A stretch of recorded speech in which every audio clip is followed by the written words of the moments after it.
Seri 12 Bukek Xiansu. Kisah para pendekar Pulau Es. Cerita, Ho Ping Hu. Audiobook, novel silat. Bab 15. Kam Hong mengerti bahwa istrinya sengaja mengejek para datuk sesat itu, maka dia pun hanya mengangkat pundak mengembangkan kedua tangan. Apa boleh buat? Akan tetapi berhati-hatilah, isteriku. Orang yang sudah berani datang mengantar nyawa tentu telah memperhitungkan sebelumnya dan agaknya mereka ini sudah membawa bekal yang cukup memadai. Setelah berkata demikian, pendekar ini berdiri membelakangi istrinya beradu punggung. Isyarat ini dapat dimengerti oleh Bu Gisian.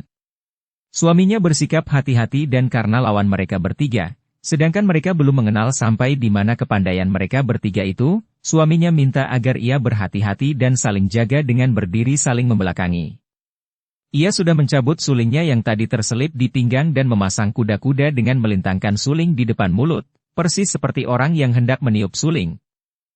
Akan tetapi, suaminya berdiri seenaknya, bahkan belum mencabut sulingnya, seolah-olah hendak menjajaki dulu sampai di mana kelihayan lawan. Akan tetapi karena Kam Hong menduga bahwa di antara tiga orang lawan itu yang terlihai adalah Hek Ih Moong, maka dia pun sengaja berdiri menghadapi kakek iblis itu dan membiarkan istrinya menghadapi dua orang lawan lainnya.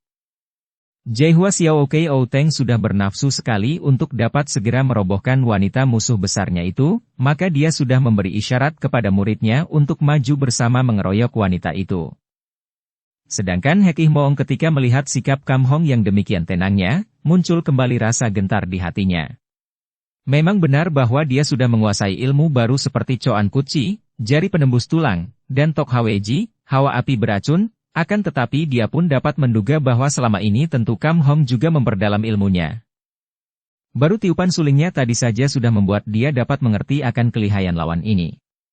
Maka teringatlah dia akan muridnya yang diandalkan dan cepat dia mengerahkan kaikangnya. Suaranya hanya terdengar lirih, akan tetapi sebenarnya suara itu dibawa oleh tenaga kaikang sampai jauh sekali. Cheng Liong, cepat engkau kesinilah. Kam Hong tersenyum. Moong, apakah 3 lawan 2 masih belum cukup untukmu? Haruskah engkau mendatangkan teman lagi untuk mengeroyok kami? Ucapan yang halus ini lebih menusuk daripada makian. Hek Ih Moong menjadi merah mukanya dan dia pun mengeluarkan suara gerengan. Akan tetapi sebelum dia menggerakkan tubuhnya, Jaihua Xiao Kei dan muridnya sudah lebih dulu maju menyerang Bu Cisian. Begitu maju, Jaihua Xiao Kei dan muridnya mengeluarkan ilmunya yang istimewa, yaitu Kiamci yang merupakan ilmu andalan mendiang gurunya, Jiao Kei Kui Bin Nio Nio. Suara mencicit terdengar ketika jari-jari tangannya menyambar ke arah lawan. Cisian sudah mengenal ilmu ini dan tahu akan kehebatannya, maka ia pun sudah mengebutkan sulingnya menghalau dan balas menotok. Dari samping, Tek Chiang mengirim serangan hebat karena pemuda ini menggunakan ilmu Tian Te Hong In, badai langit bumi, yang dahulu pernah menjadi ilmu andalan dari Sam Okai Ban Hua Senjin. Tubuhnya berpusingan dan dari pusingan itu mencuat lengannya yang mengirim serangan amat cepat dan kuatnya. Cisian terkejut, tidak mengira bahwa laki-laki muda ini demikian hebat sudah menguasai ilmu andalan dari Sam Okai yang pernah menjadi musuh lamanya, maka ia pun cepat menyambut lengan lawan yang menyerang dengan totokan ke arah pergelangan tangan. Melihat kecepatan wanita ini, Tek Chiang terpaksa menarik kembali lengannya.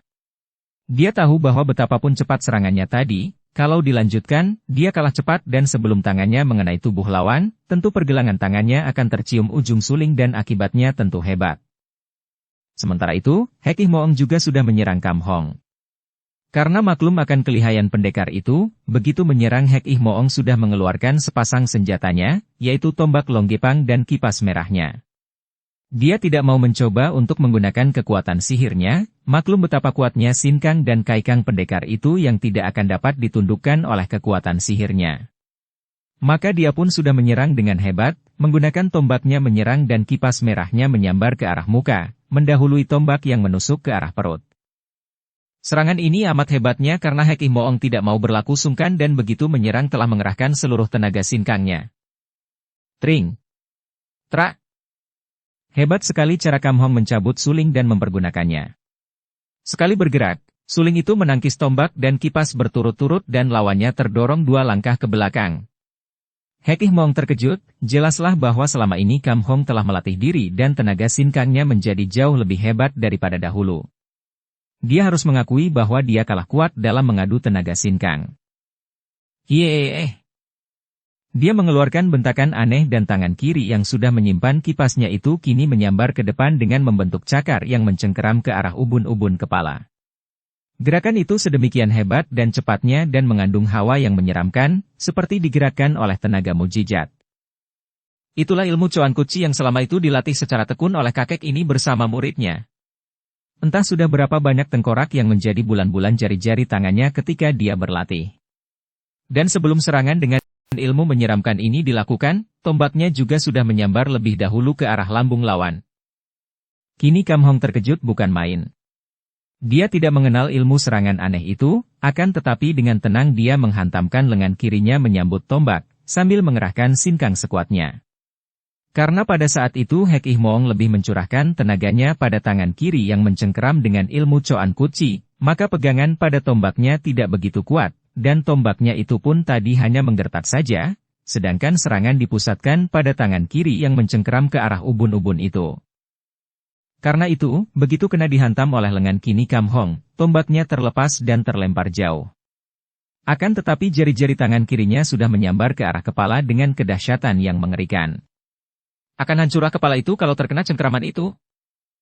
Kam Hong mengenal bahaya. Tangan kirinya sudah mencabut kipasnya dan kini sekali bergerak, kipasnya yang berkembang menyambut cengkeraman sedangkan dia sendiri melempar kepala ke belakang. Bret! Kipas itu hancur berkeping-keping terkena cengkeraman Coan Kuci dan Kam Hong terpaksa melanjutkan lemparan tubuhnya ke belakang, bergulingan dan meloncat bangun. Kipasnya hancur dan dia melemparkan kipasnya. Keadaan mereka seperti 1 lawan 1. Tombak Hek Ih Moong terlempar dan kipas Kam Hong juga hancur. Kam Hong tersenyum gembira. Ternyata lawannya ini jauh lebih lihai daripada dahulu dan tentu saja memperoleh lawan yang demikian kuatnya, timbul kegembiraannya. Moong, engkau makin tua makin hebat saja, katanya dengan tenang dan gembira, seolah-olah dia baru saja tidak terancam bahaya dan nyaris pecah kepalanya. Kini Kam Hong menerjang dengan sulingnya. Demikian hebat terjangannya sehingga Hek Ih Moong terpaksa meloncat ke sana-sini sambil terus mengerahkan ilmu Coan Kuci yang hebat itu. Ketika dia terdesak oleh gulungan sinar emas suling, tiba-tiba dia membuka mulutnya dan uap putih yang amat panas menyambar ke arah muka Kam Hong. Kembali pendekar ini terkejut. Dia tidak mengenal ilmu Tok Hwe Ji itu, tapi dia tahu bahwa uap itu berbahaya sekali. Cepat dia meloncat ke samping dan dari samping dia memutar sulingnya. Untung dia melakukan ini karena serangan Tok Hwe Ji tadi sudah disusul dengan cengkeraman tangan maut itu lagi. Pemutaran suling menahan serangan ini karena Hek Ih Moong juga maklum bahwa sekali tubuhnya tertotok suling, tentu dia akan celaka. Mereka bertanding lagi dengan hati-hati karena maklum bahwa lawan masing-masing sungguh tak boleh dihadapi dengan ceroboh. Sementara itu, Bu Cisian juga mendapat kenyataan bahwa 2 orang pengeroyoknya itu lihai bukan main, dan terutama sekali yang muda. Tak disangkanya bahwa laki-laki muda itu malah jauh lebih berbahaya dibandingkan dengan Jaihua Xiao Oke. Yang membuat ia terheran-heran adalah ketika mengenal pukulan-pukulan dari ilmu silat keluarga Pulau Es. Ia sendiri pernah menerima pelajaran penggabungan tenaga Im dan Yang dari Sumakian Bu, dan kini ia melihat betapa laki-laki muda yang mengeroyoknya itu bahkan pandai sekali memainkan ilmu sakti dari Pulau Es yang pernah dilihatnya, yaitu ilmu Fiang Xinjiang dan Swat Im Xinjiang. Ia terheran-heran mengapa ada murid Pulau Es yang membantu penjahat macam murid Im Kan Ngo Oke ini. Akan tetapi karena tidak ada kesempatan lagi bertanya, ia pun mengeluarkan semua ilmunya dan mengerahkan seluruh tenaga untuk menghalau setiap serangan dengan memutar sulingnya yang memiliki kecepatan dan kekuatan luar biasa itu. Melihat betapa dia dan gurunya dapat menandingi wanita yang hebat ini, timbul kegembiraan di hati Tek Chiang dan laki-laki yang cerdik ini lalu mempergunakan siasat untuk memancing kemarahan Cisian. Haha, Suhu, perempuan ini lebih montok daripada puterinya. Biarlah ia nanti diserahkan kepadaku saja. Timbul berahiku melihatnya, Suhu. Mendengar ucapan ini, Jaihua Xiao Oke maklum akan akal muridnya dan ia pun tertawa bergelak untuk memanaskan hati lawan. Akal muslihat Tok Chiang ini memang baik sekali untuk memanaskan hati lawan dan orang yang sedang bertanding, sungguh merupakan pantangan besar untuk membiarkan hatinya panas dan marah. Kemarahan mengurangi kewaspadaan. Akan tetapi tentu saja kalau akal itu ditujukan kepada orang lain baru akan berhasil. Terhadap suami istri itu, akal Tek Chiang malah mendatangkan malapetaka bagi dia dan kawan-kawannya sendiri. Tadinya, Kam Hong dan Chi Xian hanya mengerahkan ilmu dan tenaga mereka yang biasa saja untuk menghadapi lawan karena memang mereka yang sudah belasan tahun menjauhkan pertikaian itu tidak berniat untuk mencelakai lawan. Cukup asal dapat menahan mereka dan mengusir mereka saja. Akan tetapi, ucapan Tek Chiang yang amat menghina tadi sama sekali tidak dapat memanaskan hati Chi Xian atau Kam Hong, hanya mendatangkan rasa khawatir karena mereka berdua teringat akan putri mereka yang disebut oleh Tek Chiang tadi. Mereka khawatir kalau terjadi sesuatu dengan putri mereka. Siapa tahu apa yang dilakukan oleh orang-orang sesat ini. Dan kekhawatiran inilah yang membuat suami istri itu merubah gerakan mereka. Mereka hendak mengakhiri perkelahian itu secepatnya untuk dapat segera menengok putri mereka yang berada sendirian saja, hanya ditemani 6 orang pelayan di dalam istana tua. Kini terjadilah keajaiban. Bukan hanya permainan suling mereka yang berubah, akan tetapi terdengarlah bunyi suara melengking-lengking dari suling mereka. Terutama sekali suling di tangan Kam Hong mengeluarkan bunyi melengking demikian kuatnya sehingga Hek Ih Moong merasa kedua telinganya seperti ditusuk-tusuk pedang. Dia terkena pengaruh yang paling hebat, sedangkan 2 orang kawannya juga menjadi pusing oleh serangan suara suling yang melengking-lengking itu. Permainan silat mereka kacau balau dan kesempatan ini dipergunakan oleh suami istri pendekar itu untuk mendesak. Mula-mula Hek Ih Moong yang terkena pukulan suling pada dadanya.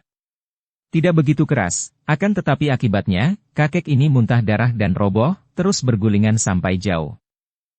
Kam Hong tidak mengejarnya, melainkan membantu istrinya dan dengan cepat mereka juga telah mengalahkan 2 orang lawannya.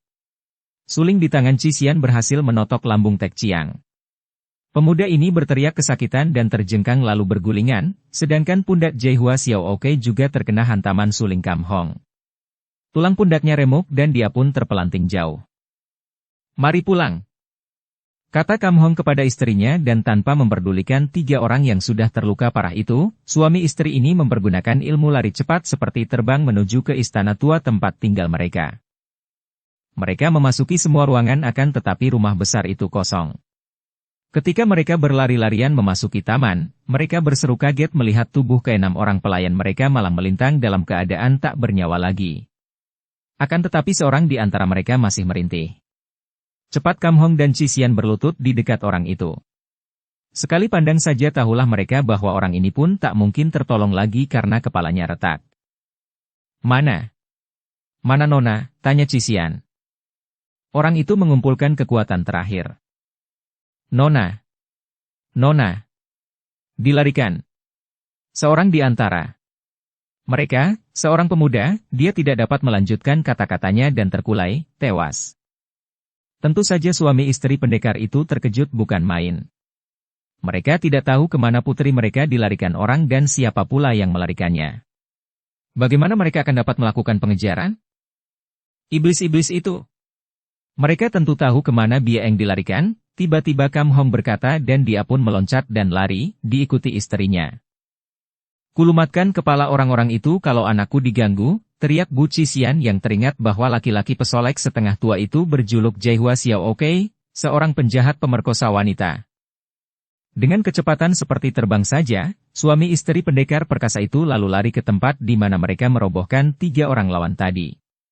Akan tetapi, betapa kaget, gelisah dan marah rasa hati mereka ketika mereka tidak menemukan 3 orang bekas lawan yang telah mereka lukai tadi di tempat itu. Mereka mencari-cari, namun tidak berhasil menemukan jejak mereka. Tentu saja suami istri ini menjadi bingung sekali dan mereka lalu mencari di sekitar puncak Bukit Nelayan, bahkan setelah gagal mereka lalu menjelajahi pegunungan Tai Hang San untuk mencari putri mereka yang dilarikan orang. Sebelumnya, mereka minta bantuan penduduk yang tinggal di dusun terdekat untuk mengurus mayat 6 orang pelayan mereka, sedangkan mereka sendiri terus mencari-cari tanpa jejak dan tujuan tertentu.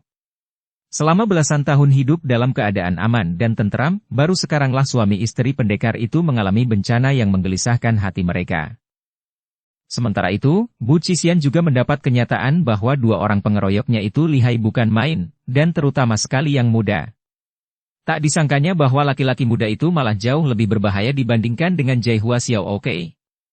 Yang membuat ia terheran-heran adalah ketika mengenal pukulan-pukulan dari ilmu silat keluarga Pulau Es. Ia sendiri pernah menerima pelajaran penggabungan tenaga Im dan yang dari Sumakian Bu, dan kini ia melihat betapa laki-laki muda yang mengeroyoknya itu bahkan pandai sekali memainkan ilmu sakti dari Pulau Es yang pernah dilihatnya, yaitu ilmu Fiang Xinjiang dan Swat Im Xinjiang. Ia terheran-heran mengapa ada murid Pulau Es yang membantu penjahat macam murid Im Kan Ngooke ini. Akan tetapi karena tidak ada kesempatan lagi bertanya, ia pun mengeluarkan semua ilmunya dan mengerahkan seluruh tenaga untuk menghalau setiap serangan dengan memutar sulingnya yang memiliki kecepatan dan kekuatan luar biasa itu. Melihat betapa dia dan gurunya dapat menandingi wanita yang hebat ini, timbul kegembiraan di hati Tek Chiang dan laki-laki yang cerdik ini lalu mempergunakan siasat untuk memancing kemarahan Cisian. Haha, Suhu, perempuan ini lebih montok daripada puterinya. Biarlah ia nanti diserahkan kepadaku saja. Timbul berahiku melihatnya, Suhu. Mendengar ucapan ini, Jaihua Xiaokai maklum akan akal muridnya dan ia pun tertawa bergelak untuk memanaskan hati lawan. Akal muslihat Tok Chiang ini memang baik sekali untuk memanaskan hati lawan dan orang yang sedang bertanding, sungguh merupakan pantangan besar untuk membiarkan hatinya panas dan marah. Kemarahan mengurangi kewaspadaan. Akan tetapi tentu saja kalau akal itu ditujukan kepada orang lain baru akan berhasil. Terhadap suami istri itu, akal Tek Chiang malah mendatangkan malapetaka bagi dia dan kawan-kawannya sendiri. Tadinya, Kam Hong dan Cisian hanya mengerahkan ilmu dan tenaga mereka yang biasa saja untuk menghadapi lawan karena memang mereka yang sudah belasan tahun menjauhkan pertikaian itu tidak berniat untuk mencelakai lawan. Cukup asal dapat menahan mereka dan mengusir mereka saja. Akan tetapi, ucapan Tek Chiang yang amat menghina tadi sama sekali tidak dapat memanaskan hati Cisian atau Kam Hong, hanya mendatangkan rasa khawatir karena mereka berdua teringat akan putri mereka yang disebut oleh Tek Chiang tadi. Mereka khawatir kalau terjadi sesuatu dengan putri mereka. Siapa tahu apa yang dilakukan oleh orang-orang sesat ini. Dan kekhawatiran inilah yang membuat suami istri itu merubah gerakan mereka. Mereka hendak mengakhiri perkelahian itu secepatnya untuk dapat segera menengok putri mereka yang berada sendirian saja, hanya ditemani 6 orang pelayan di dalam istana tua. Kini terjadilah keajaiban. Bukan hanya permainan suling mereka yang berubah, akan tetapi terdengarlah bunyi suara melengking-lengking dari suling mereka. Terutama sekali suling di tangan Kam Hong mengeluarkan bunyi melengking demikian kuatnya sehingga Hek Ih Moong merasa kedua telinganya seperti ditusuk-tusuk pedang. Dia terkena pengaruh yang paling hebat, sedangkan 2 orang kawannya juga menjadi pusing oleh serangan suara suling yang melengking-lengking itu. Permainan silat mereka kacau balau dan kesempatan ini dipergunakan oleh suami istri pendekar itu untuk mendesak. Mula-mula Hek Ih Moong yang terkena pukulan suling pada dadanya. Tidak begitu keras, akan tetapi akibatnya, kakek ini muntah darah dan roboh, terus bergulingan sampai jauh. Kam Hong tidak mengejarnya, melainkan membantu istrinya dan dengan cepat mereka juga telah mengalahkan 2 orang lawannya. Suling di tangan Cisian berhasil menotok lambung Tek Chiang. Pemuda ini berteriak kesakitan dan terjengkang lalu bergulingan, sedangkan pundak Jaihua Xiaokai juga terkena hantaman suling Kam Hong. Tulang pundaknya remuk dan dia pun terpelanting jauh. Mari pulang, kata Kam Hong kepada istrinya dan tanpa memperdulikan 3 orang yang sudah terluka parah itu, suami istri ini mempergunakan ilmu lari cepat seperti terbang menuju ke istana tua tempat tinggal mereka. Mereka memasuki semua ruangan akan tetapi rumah besar itu kosong. Ketika mereka berlari-larian memasuki taman, mereka berseru kaget melihat tubuh ke-6 orang pelayan mereka malah melintang dalam keadaan tak bernyawa lagi. Akan tetapi seorang di antara mereka masih merintih. Cepat Kam Hong dan Cisian berlutut di dekat orang itu. Sekali pandang saja tahulah mereka bahwa orang ini pun tak mungkin tertolong lagi karena kepalanya retak. Mana?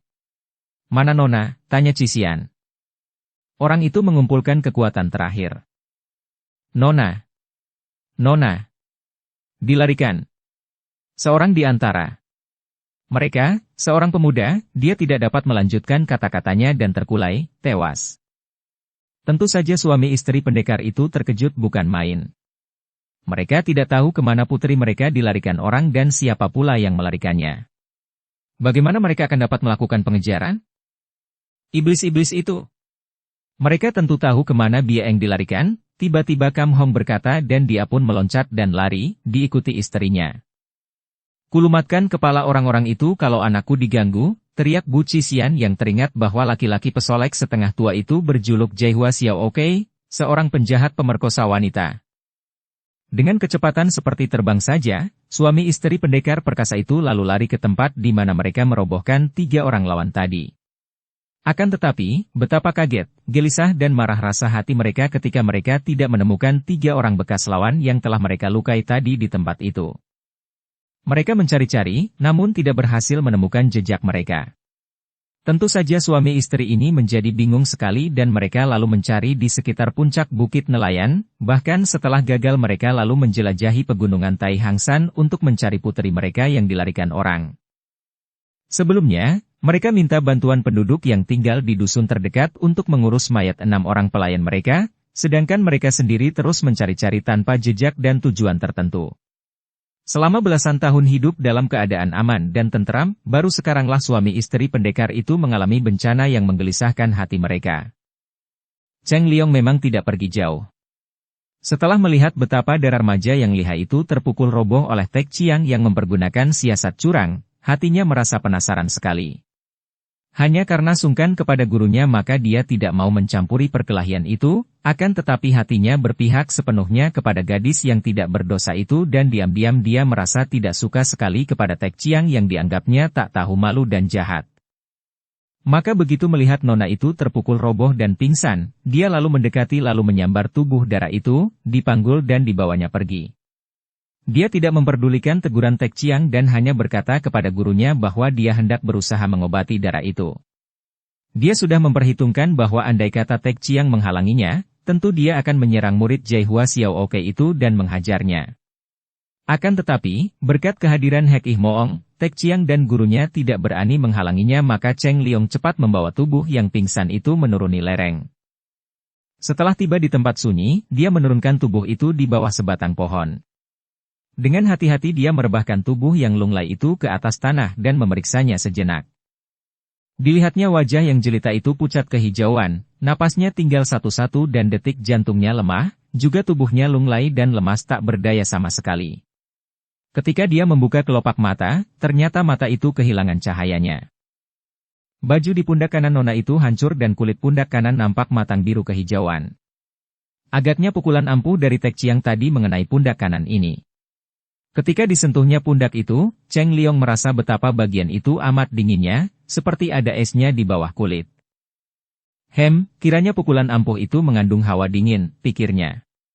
Dia bukan ahli pengobatan, akan tetapi merantau selama bertahun-tahun dengan seorang sakti seperti Hek Ih Moong. Sedikit banyak membuka matanya dan dia pun tahu bahwa darah itu menjadi korban pukulan yang memiliki dasar tenaga sakti Im.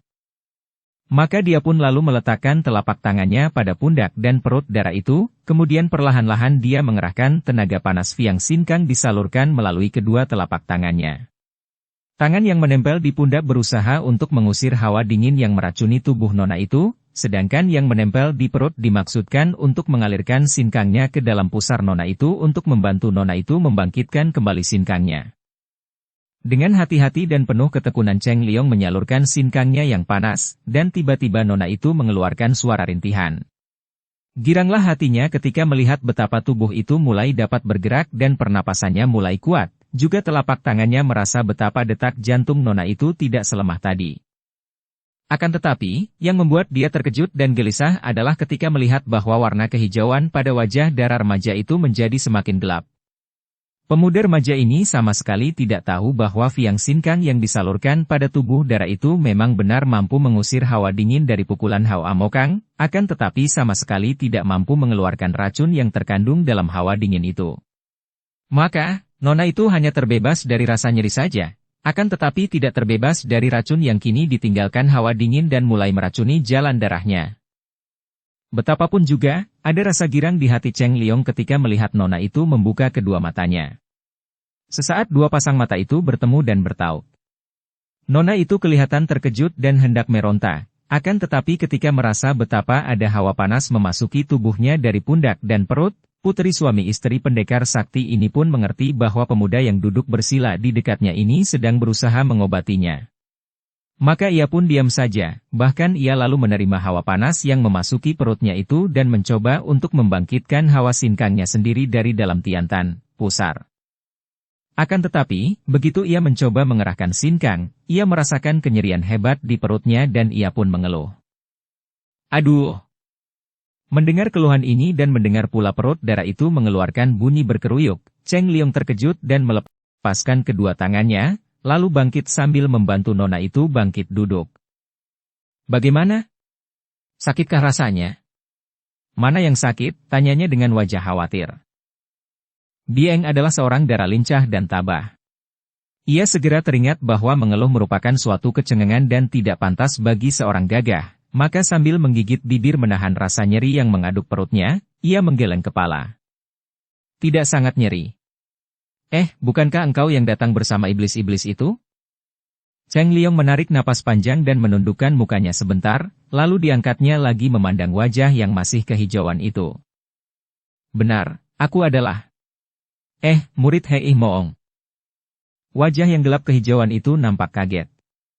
Memang, Bieng sering mendengar cerita ayah ibunya tentang dunia Kang Ou, juga tentang tokoh-tokoh sesat dan Hei Moong pernah disebut oleh ayahnya sebagai seorang di antara para datuk sesat yang paling berbahaya dan lihai. Akan tetapi menurut ibunya, tokoh ini pernah dikalahkan oleh ayahnya dan sekarang pemuda itu menyebut nama Hei Moong. Darah ini pun teringat akan kakek berjubah hitam yang tua renta tadi. Seperti itulah penggambaran orang tuanya tentang diri Hei Moong. Jadi kakek berjubah hitam tadi Hei Moong dan engkau muridnya. Lalu mengapa engkau berusaha mengobati dan menolongku? Melihat betapa darah itu memandang kepadanya dengan sinar mata amat tajam penuh selidik, Cheng Liong menunduk lagi. Darah itu memiliki sepasang mata yang amat indah dan tajam, membuat dia merasa tidak enak untuk menentang pandang matanya, apalagi karena dia merasa malu akan sekutunya. Moong dan aku sudah berjanji bahwa aku hanya belajar ilmu silat darinya, bukan mempelajari kejahatannya. Aku melihat engkau tidak berdosa dan engkau dirobohkan secara curang oleh murid Jehua Xiaooke itu, maka aku membawamu ke sini untuk mengobatimu, akan tetapi aku bodoh dan tidak tahu bagaimana caranya. Hati Bieng merasa tertarik sekali. Aneh. Engkau menjadi murid iblis itu dan engkau berani menentangnya. Moong baik kepadaku, sayang aku tidak dapat merubah wataknya. Tapi, aku menjadi bingung bagaimana aku harus mengobatimu, Nona. Engkau sudah berhasil, aku sudah siuman dan tidak merasa sangat nyeri lagi. Tapi, wajahmu masih berwarna gelap kehijauan, tanda keracunan. Aku khawatir sekali. Bieng memaksa senyum. Bagaimanapun juga, engkau sudah menyelamatkan dan menolongku, mungkin tanpa kau turun tangan, aku sudah mereka bunuh. Tentang pengobatan, biarlah ayah ibuku yang akan mengobatiku. Siapa namamu? Namaku Cheng Liong. Dan engkau, Nona? Aku Kam Bieng dan orang tuaku. Aku sudah tahu dan mendengar dari mereka. Ayahmu seorang pendekar keturunan keluarga pendekar suling emas, bernama Kam Hong, dan ibumu bernama Bu Cisian. Mereka itu sedang mencari ayah dan ibu. Mari kita kembali ke sana.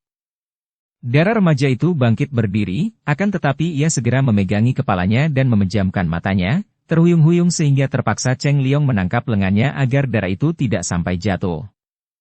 Kenapa, Nona? Kepalaku. Kepalaku pening sekali. Terpaksa Bieng duduk kembali dan setelah duduk barulah ia dapat membuka kedua matanya walaupun masih agak pening. Sepasang matanya nampak kemerahan dan Cheng Liong menjadi semakin khawatir. Bagaimana rasanya, Nona? Apakah engkau tidak dapat berjalan? Bieng menggeleng kepala. Jangankan berjalan, baru berdiri saja rasanya tanah sekelilingku berombak dan kepalaku pening bukan main. Kalau begitu, mari kupondong engkau. Tidak sudi. Jangan kurang ajar engkau, Cheng Liong. Tiba-tiba Bieng menghardik. Pemuda remaja itu memandang dengan mata terbelalak.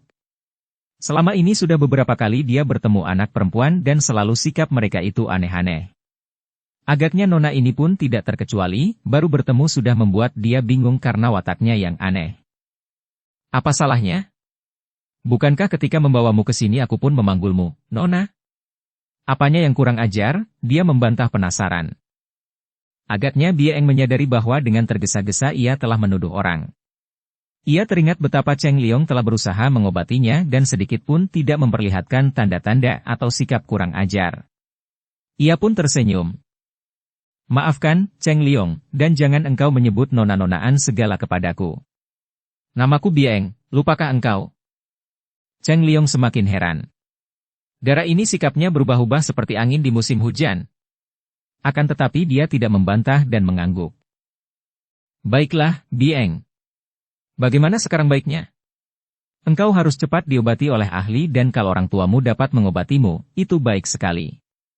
Akan tetapi engkau tidak dapat berjalan sendiri dan tidak mau kupondong. Siapa bilang tidak mau? Engkau tadi. Bukankah aku sudah minta maaf? Kalau memang perlu kau pondong dan engkau memondongnya dengan sungguh-sungguh, bukan untuk main-main, tentu saja aku mau. Cheng Liong menggeleng-gelengkan kepala dan mengangkat pundak, merasa bodoh dan tidak dapat menyelami hati wanita. Kalau begitu marilah, Non. Bieng. Dia lalu menggunakan kedua lengannya untuk memondong tubuh Dara remaja itu, bukan memanggulnya seperti tadi. Kini Bieng tidak pingsan, tentu saja tidak baik kalau dipanggulnya seperti tadi. Dan begitu dipondong, tanpa ragu-ragu lagi Bieng juga merangkulkan lengan kanannya pada pundak dan leher Cheng Liong.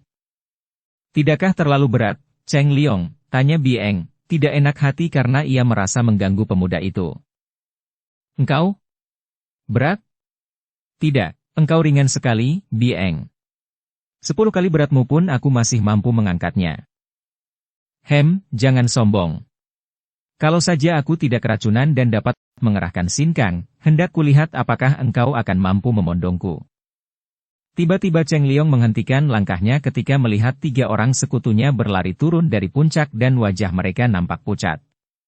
Tadi ketika dia sedang mengobati Bieng, dia mendengar suara suhunya memanggil, akan tetapi dia sengaja diam saja tidak menjawab karena hatinya masih mendongkol melihat kecurangan Tek Chiang dan juga dia sedang mengobati Bieng sehingga tidak ada waktu untuk memenuhi panggilan gurunya.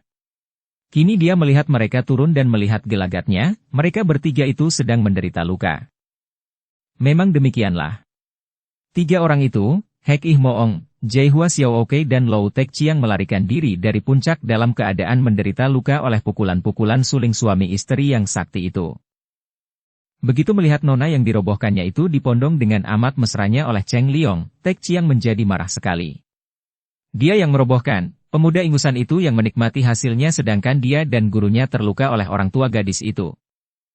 Cheng Liong, ia milikku, berikan kepadaku, kata Tek Chiang sambil menyerang ke depan, menubruk dan hendak merampas tubuh Bieng dari pondongan Cheng Liong. Namun dengan sigapnya Cheng Liong meloncat dan menghindarkan tubrukan Tek Chiang. Berikan sandera ini kepadaku. Jaihua Xiaooke juga berteriak dan kakek cabul ini menubruk pula ke depan. Cheng Liong terkejut dan kembali dia melompat ke kiri untuk mengelak. Kini guru dan murid itu menghadapinya dari kanan kiri dengan sikap mengancam. Cheng Liong menjadi bingung. Melawan mereka dia tidak takut. Akan tetapi kalau kedua lengannya memondong tubuh Bieng, bagaimana dia akan mampu melawan mereka yang lihai itu? Dan menurunkan dulu tubuh Bieng lalu menghadapi mereka, dia khawatir kalau seorang di antara mereka akan merampas dan mencelakai Dara itu. Dia sudah mengenal watak mereka yang cabul dan jahat. Perlahan dulu. Tiba-tiba Hek Ih Moong melangkah maju menghadapi guru dan murid itu. Cheng Liong melihat betapa gerakan gurunya ini lemah bahkan wajah gurunya amat pucat, napasnya juga memburu tanda bahwa gurunya itu pun terluka, mungkin lebih parah daripada luka yang diderita oleh guru dan murid cabul itu. Dan memang sesungguhnya begitulah. Luka dalam yang diderita oleh Hek Ih Moong paling parah. Akan tetapi, melihat muridnya diancam oleh kedua orang itu, Hek Ih Moong menjadi marah dan membelanya. Melihat Hek Ih Moong maju, Jaihua Xiaooke dan muridnya menjadi marah. Mereka kini tidak merasa takut lagi karena mereka berdua maklum bahwa iblis tua itu telah menderita luka yang lebih parah daripada mereka.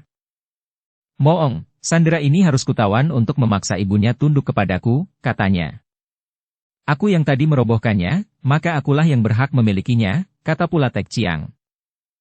Hek Ih Moong mengerutkan alisnya dan sepasang matanya mengeluarkan sinar berkilat. Xiaooke, kalau muridku tidak membolehkannya, berarti aku pun tidak membolehkan kalian merampas gadis ini. Pergilah dan jangan ganggu kami lagi. Akan tetapi, sekali ini Jehua Xiaoke dan muridnya tidak mau mentaati perintah kakek iblis itu. Mereka melawan bukan hanya karena ingin memiliki gadis itu, melainkan terutama sekali mengingat akan keselamatan mereka sendiri. Setelah mereka dihajar oleh suami istri dari istana Hong Sim Kaipang, mereka menjadi gentar sekali. Kalau suami istri itu mengetahui bahwa putri mereka terculik, apalagi terkena pukulan Jehua Xiaoke, tentu mereka berdua akan melakukan pengejaran dan celakalah kalau sampai suami istri itu dapat mengejar atau menyusul. Maka, gadis itu harus mereka kuasai untuk dijadikan sandera kalau orang tua gadis itu dapat menyusul mereka. Inilah sebabnya mengapa mereka berkeras hendak merampas Bieng dari tangan Cheng Liong. Moong, kami sama sekali tidak ingin mengganggumu, akan tetapi muridmu lah yang merusak rencana kita. Kalau tadi dia datang membantu, tentu keadaan kita lebih kuat dan belum tentu kita kalah.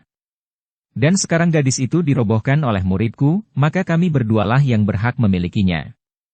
Serahkan gadis itu kepada kami dan kami akan pergi dan tidak akan mengganggumu lagi, kata Jehua Xiaoke sambil memandang dengan mata disipitkan. Setan, berani engkau menentangku, manusia rendah. Hek Ih Moong marah sekali dan tubuhnya bergerak ke depan, tangannya membentuk cakar menyambar ke arah ubun-ubun kepala Jehua Xiaoke. Hebat sekali serangan dengan ilmu Coan Kuci ini, akan tetapi Jehua Xiaoke yang sudah tahu akan kelihayan lawan, cepat meloncat ke belakang, kemudian bersama muridnya dia maju membalas dan mengeroyok Hek Ih Moong. Hek Ih Moong sudah terluka parah oleh pukulan suling dari Kam Hong tadi. Dadanya terasa sesak dan napasnya memburu, akan tetapi dia adalah seorang datuk sesat yang lihai sekali. Biarpun sudah terluka parah, dia menghadapi dua orang pengeroyoknya dengan gagah.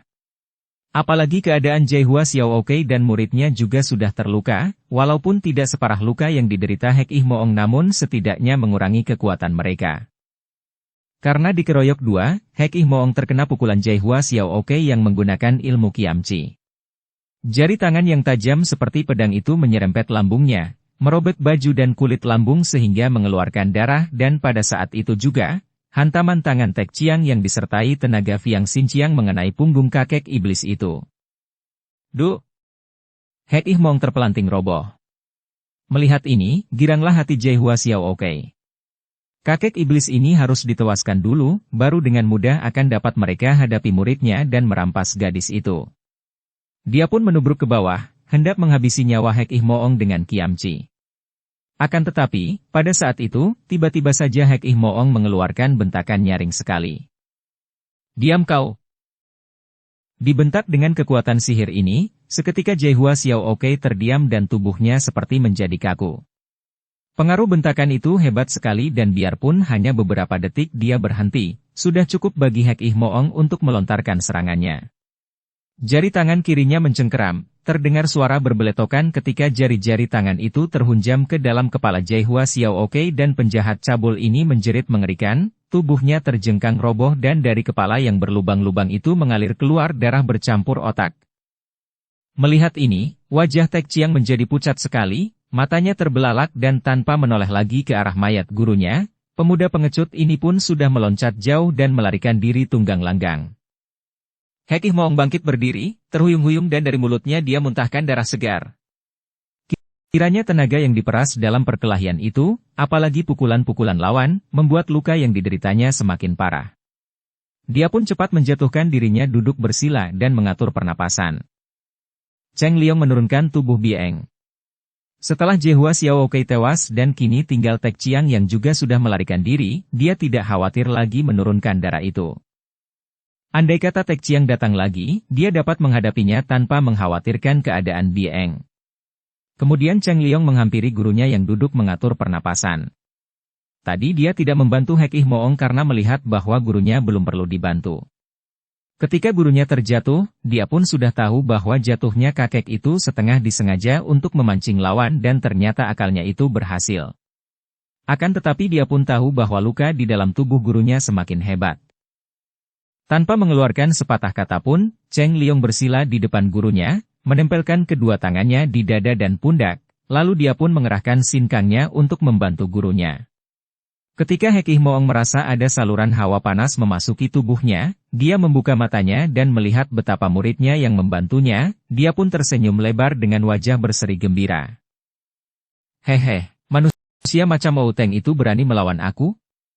Hah, dia bosan hidup, katanya terengah-engah. Moong, tenanglah dan beristirahatlah. Biarkan aku membantumu meringankan penderitaanmu, kata Cheng Liong dengan halus. Kakek itu terdiam dan beberapa lamanya mereka duduk bersila, berhadapan dan Cheng Liong membantu gurunya dengan penuh ketekunan. Bieng melihat semua itu dengan sinar mata penuh keheranan. Jelas bahwa Cheng Liong bukan orang jahat, akan tetapi bagaimana seorang pemuda seperti ini bisa menjadi murid datuk sesat yang demikian mengerikan seperti Hek Ih Moong? Akhirnya Hek Ih Moong berkata, "Cukup untuk sementara ini. Cheng Liong, lekas bawa aku pergi dari sini." Di dalam ucapan itu terkandung rasa gentar. Akan tetapi, aku ingin membawa Nona Kam kepada orang tuanya agar dapat memperoleh pengobatan. Cheng Liong membantah. Apa engkau ingin melihat aku dibunuh mereka? Aku sudah terluka dan tidak mungkin melakukan perlawanan. Tapi, luka Nona Kam Bieng juga parah. Bawa ia bersama kita, aku dapat mengobati luka akibat pukulan Hawa Mokang, kata kakek itu. Melihat keraguan Cheng Liong, Bieng berkata, "Turutilah permintaannya, Cheng Liong, karena kalau ayah dan ibu melihatnya tentu mereka akan turun tangan membunuhnya, membikin aku merasa tidak enak kepadamu. Mari kita pergi." Cheng Liong memandang heran. Sungguh makin tidak mengerti saja dia terhadap watak gadis ini. Akan tetapi dia pun menjadi girang dan tanpa banyak cakap dia memondong tubuh Bieng dan bersama gurunya dia pun lari meninggalkan tempat itu. Gurunya yang mencari jalan dan ternyata Hek Ih Moong yang banyak pengalamannya itu amat cerdik. Dia menuruni kaki gunung dan meninggalkan pegunungan Tai Hang San karena dia dapat menduga bahwa Kam Hong dan istrinya yang tidak tahu harus mengejar kemana itu tentu akan mencari-cari di sekitar pegunungan Tai Hang San dan untuk mencari daerah yang luas itu membutuhkan waktu sedikitnya 3 hari. Maka dia meninggalkan daerah Tai Hang San. Kalau tidak cerdik, tentu dia memilih yang dekat dan dianggap aman, yaitu di dalam hutan-hutan yang lebat dari daerah itu dan kalau dia berbuat demikian, tak mungkin dia dapat menghindarkan diri dari suami istri yang luar biasa lihainya itu. Pada keesokan harinya, di dalam sebuah hutan di luar Tai Hang San, di tepi pantai sungai Huangho, mereka beristirahat. Seperti yang telah dijanjikannya, Hek Ih Moong mencarikan obat untuk Bieng. Obatnya aneh karena dia menyuruh Cheng Liong mencari anak-anak katak yang banyak terdapat di tepi sungai. Puluhan ekor katak kecil itu diremas-remas oleh Hek Ih Moong, air perasan ditampung dan dicampur dengan obat pulung yang dibawanya. Hampir tidak dapat Bieng menelannya karena baunya yang amis, akan tetapi Cheng Liong membujuknya dengan halus. "Minumlah, Bieng. Ini obat dan aku yakin bahwa obat dari Hek Ih Moong tentu manjur. Minumlah." Bieng teringat akan puluhan ekor anak katak yang diperas dan ia bergidik. Akan tetapi ia percaya sepenuhnya kepada Cheng Liong dan sambil memejamkan kedua matanya ia pun menuang obat cair itu ke dalam perut dan terus ditelannya. Dengan menutup hidungnya, obat itu tidak terasa apa-apa, bahkan baunya yang amis pun tidak terasa. Baru setelah obat itu memasuki perutnya dan ia melepaskan jari tangan yang menutup hidung, tercium bau amis yang hampir membuat ia muntah. Akan tetapi, darah remaja yang sejak kecil menerima gemblengan orang tuanya itu cepat mengerahkan tenaga mencegah muntah. Akan tetapi, dorongan dari dalam hampir tak dapat dikuasainya lagi dan pada saat wajahnya menjadi pucat sekali menahan rasa hendak muntah, terdengar suara Hek Ih Moong. "Haha, nona kecil, kalau engkau muntah, engkau akan langsung mati, dan kalau engkau menahan muntah itu, engkau akan mati dalam waktu 3 hari lagi, hahaha." Dapat dibayangkan betapa kagetnya hati Bieng mendengar ucapan itu dan seketika rasa hendak muntah itu hilang. Tentu saja ia tidak mau muntah langsung mati. Biarpun demikian, wajahnya menjadi semakin pucat karena nyawanya hanya tinggal 3 hari saja. Kekagetan hati Bieng kiranya tidak sehebat Cheng Liong ketika dia mendengar ucapan gurunya. Dia meloncat ke depan kakek itu, matanya mencorong menakutkan. "Moong, apa artinya kata-katamu itu?" tanyanya dengan suara membentak. "Hehe, Cheng Liong. Kata-kataku sudah jelas bukan? Gadis ini akan mati seketika kalau muntah, dan akan mati 3 hari kemudian kalau tidak muntah." "Moong, engkau sengaja meracuni Bieng." Cheng Liong berkata lagi dan dia mengepal kedua tangannya. Kakek itu mengangguk dan tertawa. "Haha, aku melakukan demi engkau, muridku yang baik." Keheranan yang amat besar melanda hati Cheng Liong, membuat dia melupakan rasa marahnya. Apa? Apa maksudmu? Hehe, kau tunggulah saja. Kakek itu lalu memandang Bie Eng yang masih duduk dengan muka pucat dan memegangi perutnya yang mual. Nona, nyawamu tergantung kepada keputusanmu sendiri. Yang kau makan tadi menambah hebatnya pengaruh pukulan Hawa Mokang dan engkau tentu akan mati dalam waktu 3 hari. Tidak ada obat yang akan dapat menyembuhkanmu kecuali obat dari pemilik ilmu Hawa Mokang atau obat dariku. Sekarang, aku mau menukar nyawamu itu dengan sebuah janjimu. Bie Eng merasa marah sekali, akan tetapi karena maklum bahwa nyawanya berada di tangan kakek itu, ia menjawab dengan ketus. Kakek iblis berhati keji. Janji apakah yang kau kehendaki dariku maka engkau tidak segan melakukan kekejian yang kotor ini? Berjanjilah bahwa engkau kelak akan menjadi istri Cheng Liong, dan aku akan mengembalikan nyawamu. Ah! Teriakan ini keluar dari mulut Cheng Liong yang sudah menerjang gurunya dengan pukulan keras. Duh! Hek Ih Moong menangkis dan terjengkang, dari mulutnya keluar darah segar lagi karena untuk menangkis pukulan hebat tadi dia harus mengeluarkan tenaga sinkang sekuatnya, padahal luka di dalam tubuhnya belum sembuh benar. Ah! Kembali Cheng Liong berseru, kini bukan karena marah melainkan karena kaget melihat suhunya terjengkang lalu bangkit berdiri sambil terhuyung. Cepat dia menubruk dan merangkul suhunya, di papahnya duduk di atas rumput. Hehehe. Hek Ih Moong terkekeh melihat betapa muridnya yang tadinya memukulnya itu kini malah memapahnya. Engkau murid yang baik, hehe. Selama menjadi muridku, baru sekarang berani menyerangku, kusangka tadinya engkau lemah. Kiranya berani memukulku. Hebat. Cheng Liong sudah lama hidup di dekat kakek iblis itu dan sudah mengenal wataknya yang amat aneh, tidak lumrah manusia. Dia pun tahu bahwa kakek itu dalam pandangan umum tentu merupakan iblis yang kejam dan ganas, akan tetapi dia sendiri mengenalnya sebagai seorang kakek yang wataknya aneh dan kekejaman-kekejamannya itu pun termasuk satu di antara keanehan-keanehannya yang tidak normal. Kadang-kadang dia berpikir bahwa gurunya ini sebenarnya menderita suatu penyakit dalam otaknya atau jiwanya, sudah gila sehingga segala yang dilakukannya itu sama sekali bukan karena kekejaman, melainkan karena pandangannya yang berbeda, bahkan kadang-kadang terbalik dari pandangan umum. Kini pun gurunya telah melakukan hal yang amat luar biasa.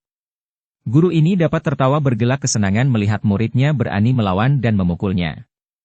Mana ada guru macam ini di seluruh dunia ini? Dan dia sendiri merasa amat menyesal. Dia dapat merasakan cinta yang mendalam di hati gurunya terhadap dirinya, dan kini dia berani memukul gurunya yang sedang terluka parah itu. Dia pun merasa tidak perlu minta maaf walaupun hatinya menyesal. Bagi orang seperti Hek Ih Moong, tidak ada kata maaf. Moong, mengapa kau lakukan itu? Terlalu sekali engkau. Apanya yang terlalu? Sudahlah, kau diam saja dan biarkan aku menyelesaikan urusanku dengan gadis itu. Kakek itu masih bersila, akan tetapi kini sambil mengatur pernapasan, dia memandang kepada Bie Eng yang berdiri bengong terlongong, sebentar memandang kepada Cheng Liong dan sebentar pula kepada kakek iblis itu, mukanya yang tadi pucat tiba-tiba berubah merah, lalu pucat kembali. Bagaimana, Nona cilik? Jawablah sebelum terlambat. Kalau racun itu keburu bekerja, engkau takkan bisa menjawab lagi. Kakek iblis! Kau kira aku ini orang macam apa? Kau kira aku takut mampus? Lebih baik mati daripada menuruti kehendakmu yang hina. Bocah sombong. Kau bilang hina kalau aku minta engkau menjadi calon istri Cheng Liong. Hahaha, bercerminlah. 10 kali engkau pun belum tentu pantas menjadi istri muridku, tahu? Moong. Cheng Liong memprotes. Diamlah dan jangan mencampuri urusanku, kakek itu membentak muridnya dan Cheng Liong terdiam sambil cemberut. Sungguh keterlaluan gurunya ini. Membicarakan urusan perjodohannya dan mengatakan bahwa dia tidak boleh mencampuri urusannya. Diam-diam dia merasa geli. Biarkan saja kakek gila ini melanjutkan kehendaknya. Masih ada batu penghalang besar bagi keinginannya yang gila itu. Kalau gurunya itu nanti hendak melanjutkan niatnya, masih ada dia yang tentu saja boleh dan berhak menolak. Kalau gadis itu tidak mampu menolak karena tertekan dan terancam nyawanya, masih ada dia yang dapat menolak dan dia tidak terancam apapun. Iblis tua, kenapa engkau mempunyai pikiran yang gila ini, tanpa sebab menyuruh aku berjanji? Seperti itu? Bieng yang menjadi tertarik dan ingin tahu, mengajukan pertanyaan sebelum mengambil keputusan, walaupun darah ini tadi sudah menunjukkan ketidaksetujuannya tanpa memperdulikan ancaman nyawa. Hehe, kenapa aku ingin menjodohkan muridku denganmu, begitukah maksud pertanyaanmu? Karena dia mencintamu, anak bodoh. Ah! Kembali Cheng Liong yang berteriak mendengar ini dan matanya melotot, mukanya menjadi merah sekali dan dia memandang gemas kepada gurunya, namun teringat bahwa dia harus membiarkan gurunya itu menyelesaikan urusannya dengan gadis itu. Bieng memandang kepada Cheng Liong dan berjebi, tersenyum mengejek. Perbuatan kakek itu otomatis membuat dia juga membenci pemuda yang menjadi murid kakek iblis ini. Bahkan kini timbul dugaannya bahwa Cheng Liong menolongnya dengan niat buruk, mungkin sudah diatur terlebih dahulu dengan gurunya. Siapa tahu sikap pemuda itu pun hanya pura-pura, hanya sandiwara saja. Kakek iblis, kau kira aku sudi menjadi istri murid seorang iblis macam engkau? Lebih baik 1000 kali mati daripada. Au! Darah remaja itu hampir muntah. Ia menekuk tubuhnya dan menekan perutnya yang terasa mual. Sekali meloncat, Cheng Liong sudah berada di dekatnya dan menyentuh pundak darah itu. Bieng, jangan muntah, katanya khawatir sekali. Sekali muntah, darah ini akan tewas. Betapa mengerikan bayangan ini. Hahaha, bocah sombong kau. Kau belum tahu siapa muridku ini, hah?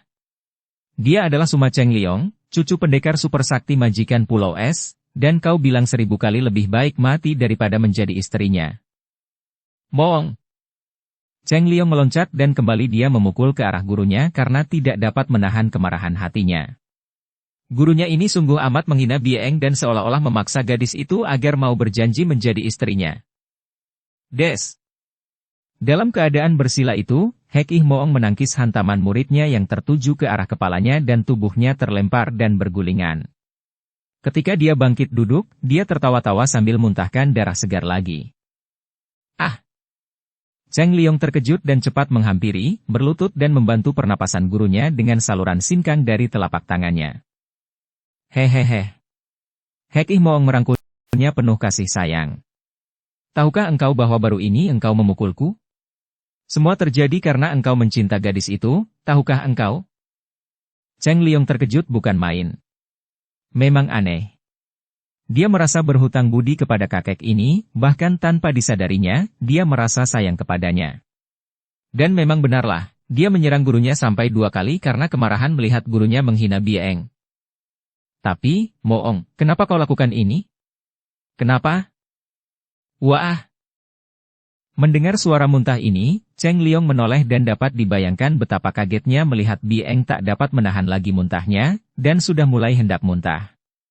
Melihat ini, sekali meloncat tubuh Cheng Liong mencelat ke dekat Bieng dan tangannya bergerak menotok. Bieng yang sedang dilanda rasa muak hebat itu tidak sempat mengelak dan roboh terkulai. Cheng Liong cepat memondongnya dan merebahkannya di atas rumput. Dalam keadaan tertotok pingsan, darah itu tidak jadi muntah. Kini Cheng Liong kembali meloncat ke dekat gurunya. Moong, cepat, sembuhkan Bieng. Cepat sebelum ia muntah. Teriaknya kepada gurunya sambil memegang pundak gurunya. Hehehe. Kakek itu hanya tertawa. Cepat, Moong. Cheng Liong mengguncang-guncang pundak itu sehingga tubuh Hek Ih Moong bergoyang-goyang keras. Hehe, kalau aku tidak mau mengobatinya. Tangan yang mengguncang pundak itu mencengkeram makin kuat. Kalau tidak mau, aku akan memaksamu, bentak Cheng Liong. Hahaha, muridku yang pandai. Dengan cara bagaimana? Cheng Liong kehabisan akal dan tidak mampu menjawab. Bagaimana mungkin dia akan dapat memaksa kakek iblis ini? Gertakan-gertakannya tentu hanya akan disambut dengan ketawa geli saja. Menghadapi kakek iblis ini dia merasa kalah segala-galanya. Hahaha, engkau paling-paling hanya dapat membunuhku. Dan kalau engkau membunuhku, gadis itu pun akan mati dan engkau ditinggalkan 2 orang yang mencintamu, atau setidaknya ditinggalkan aku yang mencintamu dan gadis itu yang kau cinta. Haha, apa enaknya hidup begitu? Masih lebih enak aku yang mati. Melihat bahaya mengancam nyawa Bieng dan mendengar ucapan gurunya yang menutup semua harapan dan jalan keluar, tiba-tiba Cheng Liong menjatuhkan diri berlutut di depan gurunya. Suhu, kau tolonglah Bieng. Tiba-tiba sepasang mata Hek Ih Moong terbelalak dan dia meloncat berdiri, mukanya yang tadinya pucat itu berubah merah. Memang seorang manusia yang luar biasa kakek ini. Menerima penghormatan seperti itu dia malah merasa tersinggung dan marah. Sedangkan kalau muridnya bersikap tak acuh dan tidak menghormat, menyebutnya Moong saja dia malah merasa girang. Enak saja. Aku baru mau mengobatinya kalau kau mau berjanji. Kalau tidak, biar kau membunuhku, aku tidak akan sudi mengobatinya. Baiklah, Suhu, aku akan memenuhi semua permintaanmu. Nah, berjanjilah bahwa kelak engkau akan menjadi suami gadis ini. Cheng Liong terbelalak. Dia Eng sendiri yang rebah tak berdaya juga terkejut mendengar permintaan aneh itu. Hayo cepat berjanji sebelum aku berubah pikiran dan menolak pengobatan atas diri gadis ini. Hek Ih Moong mengancam. Tidak ada lain jalan bagi Cheng Liong. Baiklah, aku berjanji kelak akan menjadi suami gadis ini. Sebutkan namamu dan nama nona itu. Aku Suma Cheng Liong berjanji kelak akan menjadi suami nona Kam Bieng, katanya dengan suara terpaksa sekali. Sementara itu, wajah Bieng berubah merah, akan tetapi nona ini tidak mampu berkutik.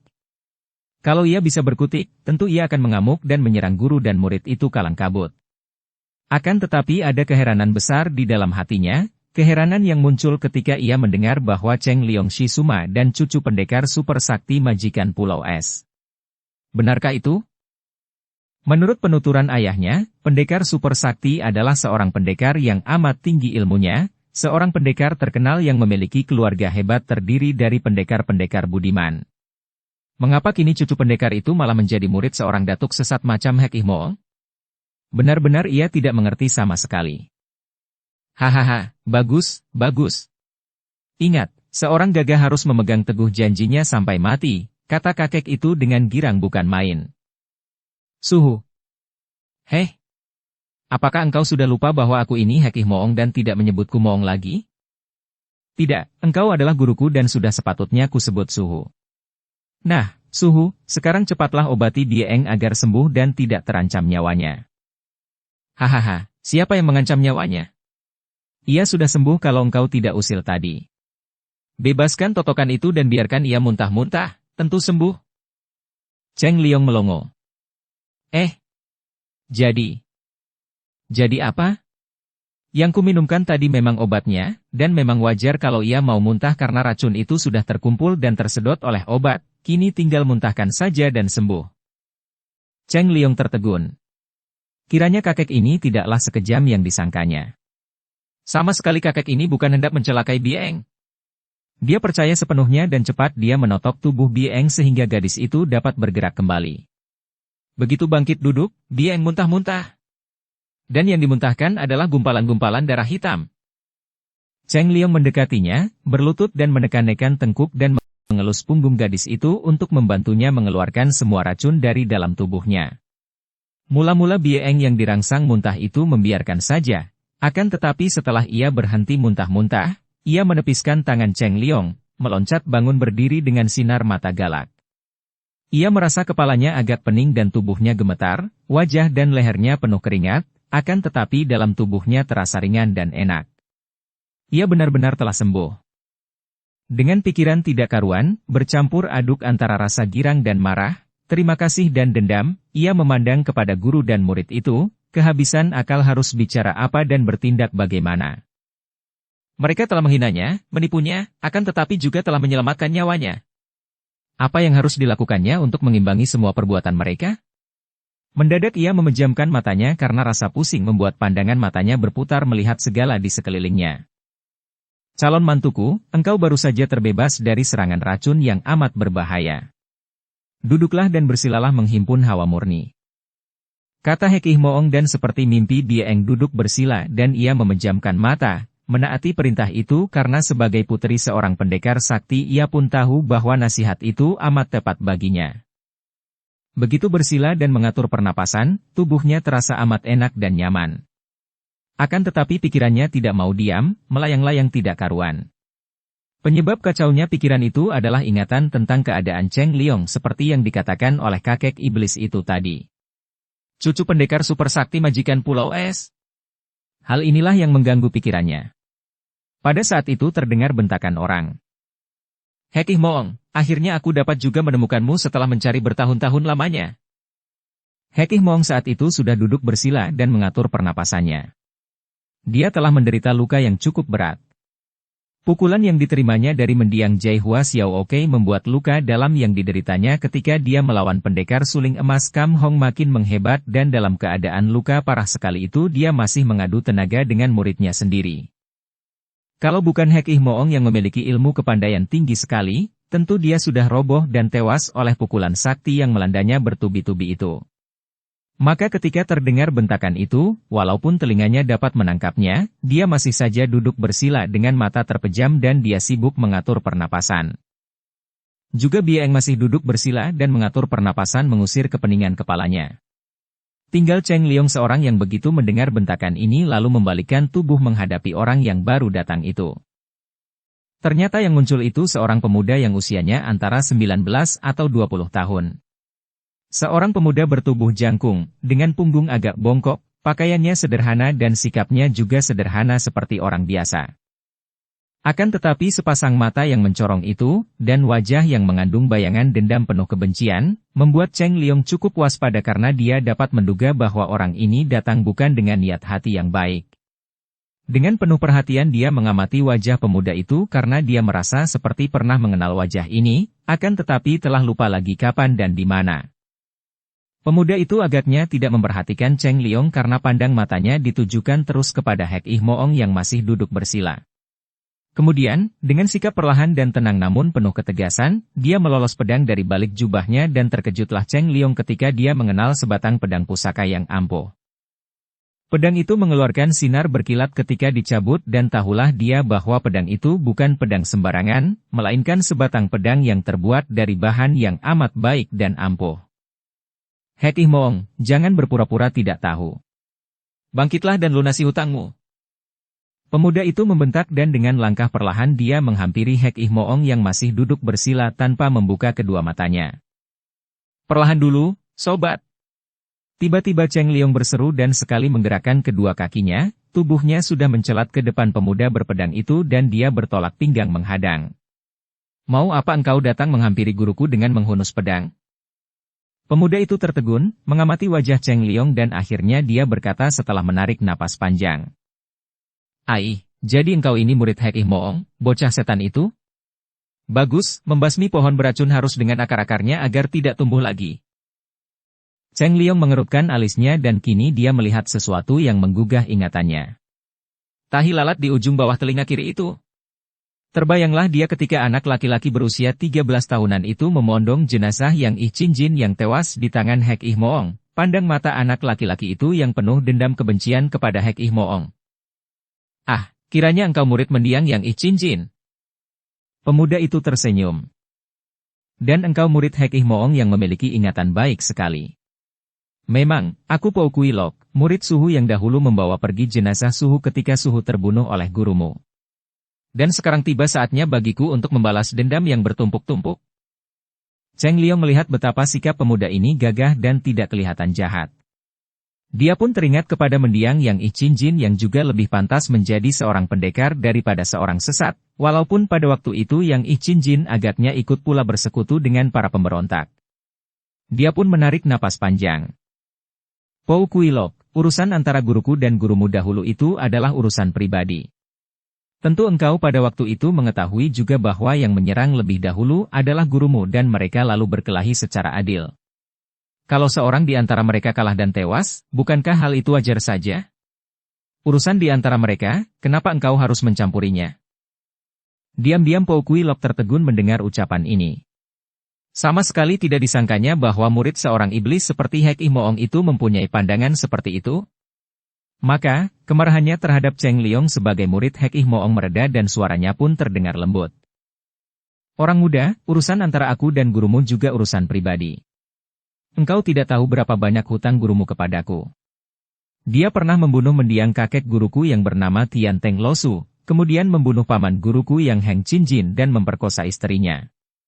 Kemudian, ketika guruku mencoba untuk membalas dendam, guruku malah tewas di tangannya. Sebagai muridnya, mana mungkin aku mendiamkannya saja? Selama ini aku menggembleng diri tak kenal lelah, Semua kulakukan hanya untuk hari ini, untuk membalas semua itu kepada gurumu. Sebaiknya engkau jangan mencampuri, dan aku tidak akan mengganggumu. Biarlah permusuhan habis di sini saja setelah gurumu atau aku tewas dalam suatu perkelahian yang adil.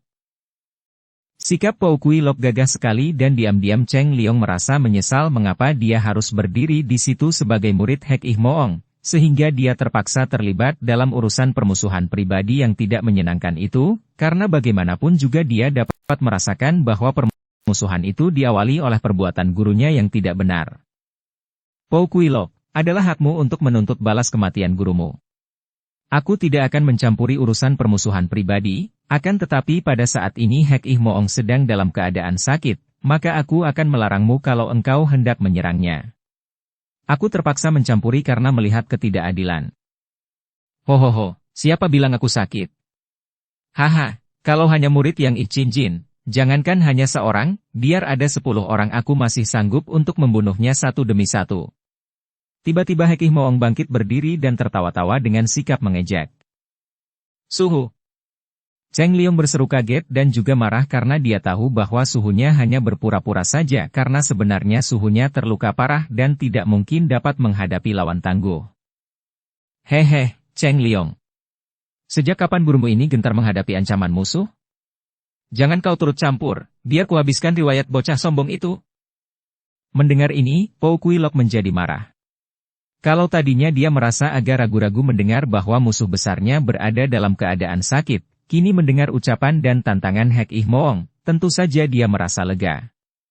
Dengan pedang di tangan, dia lalu mengeluarkan suara geraman nyaring menyerang ke arah Hek Ih Moong. Akan tetapi, bayangan Cheng Liong berkelebat dan pemuda remaja ini sudah menghadangnya dan memandangnya dengan tajam. Guruku sedang sakit, engkau tidak boleh mengganggunya sekarang. Bocah tolol, minggirlah dan jangan mencampuri urusanku. Akan tetapi Cheng Liong tidak mau minggir sehingga terpaksa Pou Kui Lok menusukkan pedangnya. Cheng Liong mengelak dan membalas dengan tendangan kilat, membuat Pou Kui Lok terkejut dan meloncat ke samping. Pada saat itu, muncullah 2 orang Tosu berpakaian kuning dan mereka segera menghadapi Cheng Liong dari kanan kiri sambil berkata, Pou Taiyap, biar Pinto berdua menghadapi iblis muda ini. Dan mereka pun langsung menyerang Cheng Liong dengan tangan kosong. Cheng Liong melihat betapa gerakan kedua orang Tosu ini cukup lihai. Mereka bertangan kosong akan tetapi ketika mereka menyerang, ujung kedua lengan baju mereka menyambar dahsyat dengan kekuatan yang cukup ampuh. Tahulah dia bahwa 2 orang Tosu ini bukan lawan yang lunak, maka dia pun cepat mengelak dan menangkis pukulan Tosu kedua untuk mengukur tenaganya. Dia merasa lega. Dengan pedang di tangan, dia lalu mengeluarkan suara geraman nyaring menyerang ke arah Hek Ih Moong. Akan tetapi, bayangan Cheng Liong berkelebat dan pemuda remaja ini sudah menghadangnya dan memandangnya dengan tajam. Duh! Tosu itu hampir terjengkang dan melangkah sampai 5 langkah ke belakang dengan muka berubah. Cian Cai! Iblis muda ini berbahaya, katanya dan mereka berdua bersikap hati-hati sekali menahan Cheng Liong agar pemuda ini tidak dapat membantu gurunya yang sudah diserang oleh Pou Kui Lok. Hek Ih Moong memang seorang aneh. Dia sengaja tadi mengejek dan menantang musuhnya, hanya untuk melihat sampai di mana kesetiaan muridnya kepadanya. Padahal, sikapnya ini amat membahayakan dirinya. Gerakan Pou Kui Lok amat cepat dan kuat, pedangnya lenyap bentuknya berubah menjadi sinar terang yang menyambar laksana kilat. Memang sesungguhnya pemuda ini telah menggembleng diri dan telah berhasil mewarisi ilmu pedang mendiang yang Ichin-jin, bahkan telah memperdalam ilmu pedangnya di Kunlun Pai sehingga dia menjadi seorang ahli pedang yang lihai. Yang Ichin-jin adalah seorang Tosu, dan biarpun bukan menjadi pendekar budiman yang terkenal, setidaknya bukan penjahat dan sudah kenal baik dengan para Tosu Kunlun Pai. Inilah sebabnya ketika Pou Kui Lok menceritakan tentang kematian gurunya di tangan Datuk Sesat Hek Ih Moong, mereka mau membantunya, menggemblengnya, bahkan ketika pemuda ini mencari musuh besarnya, 2 orang Tosu Kunlun Pai yang menjadi para suhengnya menemaninya. Sebagai pendekar-pendekar Kunlun Pai, 2 orang Tosu itu tidak berniat mengeroyok Hek Ih Moong karena urusan antara Hek Ih Moong dan Pou Kui Lok adalah urusan pribadi. Akan tetapi mereka menemani pemuda itu karena ingin membantunya kalau-kalau sute mereka yang ilmu pedangnya amat lihai itu dikeroyok oleh kawan-kawan atau anak buah Hek Ih Moong. Inilah sebabnya ketika Cheng Liong maju, mereka berdua langsung turun tangan mencegah Cheng Liong membantu gurunya dan memberi kesempatan kepada Po Kui Lok untuk bertanding secara adil melawan musuh besarnya. Biarpun kini tingkat kepandaian Po Kui Lok sudah lebih tinggi dari mendiang gurunya, akan tetapi andai kata keadaan Hek Ih Moong seperti biasa, sehat dan tidak sedang menderita luka yang amat parah, jangan harap pemuda itu akan mampu mengalahkannya. Akan tetapi saat itu Hek Ih Moong memang sudah payah sekali. Dukung channel Novel Silat dengan subscribe, follow, like, komen dan share. Dipakai bernapas saja dadanya terasa nyeri, apalagi kalau dia mengerahkan sinkang, rasanya seperti ditusuk-tusuk jantungnya. Dan penyerangnya yang muda itu benar-benar amat lihai. Pedangnya membuat sinar bergulung-gulung dan repotlah Hek Ih Moong mengelak ke sana-sini. Dia tidak berani mempergunakan kekebalannya untuk menghadapi pedang lawan. Pertama karena pedang lawan amat ampuh dan kuat, kedua kalinya karena dia tidak berani mengerahkan terlalu banyak tenaga sinkang. Hal ini bisa membuat lukanya menjadi semakin parah. Maka tidaklah mengherankan apabila dia terdesak hebat dan main mundur terus, mengelak ke kanan-kiri dan terhuyung-huyung. Hek Ih Moong bukanlah seorang tolol yang ingin membiarkan dirinya mati konyol. Kalau dia tahu bahwa pemuda musuh besarnya itu dibantu oleh dua orang Tosu Kunlun Pai yang demikian lihai, tentu dia tidak mengeluarkan ejekan dan tantangan tadi. Kini, dia terkejut melihat betapa muridnya dihadang dua orang Tosu itu sehingga tentu saja Cheng Liong tidak dapat membantunya. Dia harus menghadapi sendiri amukan Po Kui Lok dan ternyata pemuda ini lihai bukan main ilmu pedangnya. Lewat beberapa puluh jurus saja, sudah dua kali tubuhnya terserempet ujung pedang sehingga bajunya robek dan kulitnya juga robek. Darah bercucuran. Sejak tadi dia yang menonton perkelahian itu dengan mata terbelalak dan bingung. Darah ini tidak mengenal siapa adanya pemuda dan dua orang Tosu yang memusuhi Hek Ih Moong dan Cheng Liong. Akan tetapi, ia pun cukup mengerti bahwa biasanya, Tosu adalah pendeta yang mengutamakan kebaikan. Bagaimanapun juga, ia adalah putri pendekar suling emas dan ayahnya sudah seringkali memperingatkan kepadanya bahwa ia tidak boleh menilai orang dari keadaan lahirnya. Manusia tidak dapat dinilai dari pakaiannya, kekayaannya, kepandaiannya, agamanya dan sebagainya. Semua itu hanya pakaian. Yang penting adalah manusianya itu sendiri, lepas daripada semua pakaiannya yang kadang-kadang hanya dipakai untuk menutupi dan menyembunyikan kekotoran dan keburukannya. Ternyata dua orang Tosu itu lihai sekali, walaupun mereka belum juga dapat mendesak Cheng Liong. Melihat betapa pemuda itu mampu menahan dua orang Tosu yang demikian lihainya, diam-diam Bieng menjadi semakin kagum saja kepadanya. Dan ketika darah remaja ini menoleh dan memandang kepada Hek Ih Moong, ia mengerutkan alisnya.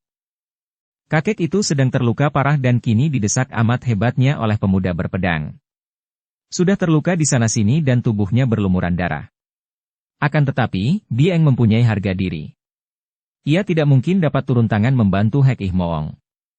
Hal itu akan berarti pengeroyokan dan ia sama sekali tidak mempunyai sangkut paut dengan urusan pribadi dua orang itu.